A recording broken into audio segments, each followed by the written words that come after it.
అక్రమ చొరబాటుదారులను తరిమేయాలని నిర్మల్ జిల్లా భైంసాలో బీజేపీ నాయకులు తహసీల్దార్ కార్యాలయంలో వినతిపత్రం అందించారు.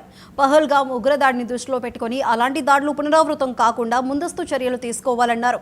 అక్రమ చొరబాటుదారులను గుర్తించి వారి పాస్పోర్ట్ వీసాలను రద్దు చేయాలని ముధోల్ కన్వీనర్ సాయినాథ్ డిమాండ్ చేశారు. ఉగ్రవాదాన్ని ప్రోత్సహించే వారిపై కఠిన చర్యలు తీసుకోవాలన్నారు. అధికారులు తక్షణ చర్యలు తీసుకోకపోతే తామే రోహింగ్యాలను అక్రమ చొరబాటుదారులను పట్టుకుంటామన్నారు. ఈ అంశంపై పట్టణ మండల బీజేపీ అధ్యక్షులు డిప్యూటీ తహసీల్దార్ అశోక్ కు వినతి పత్రం అందించారు.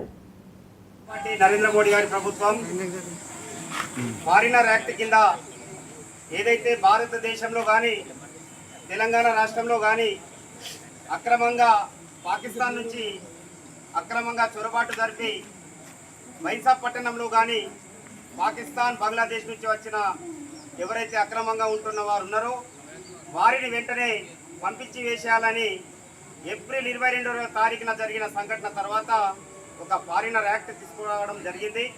దాన్ని ఉద్దేశించి ఈరోజు బైంసా పట్టణం మరియు బైంసా రూరల్ తరఫున స్థానిక తహసీల్దార్ గారికి మెమోరాండం ఇవ్వడం జరిగింది.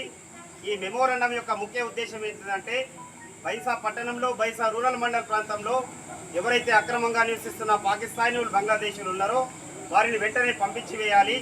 లేని ఎడల రేపు భద్రతా దృష్ట్యా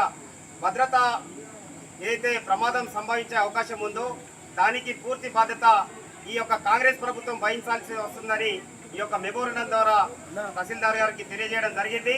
తహసీల్దార్ గారు స్పందించి వెంటనే దీనిపైన విచారణ జరుపుతామని మాకు పేర్కోవడం జరిగింది. ఈరోజు దేశ పరిస్థితిని దేశ ప్రజలను మన హిందూ ముస్లింల మధ్య కొట్లాటలు పెట్టి సుస్థిరపరిచే విధంగా పాకిస్తాన్ ప్రవర్తిస్తున్నది. భారతీయ జనతా పార్టీ నరేంద్ర మోడీ గారి ప్రభుత్వం ఫారినర్ యాక్ట్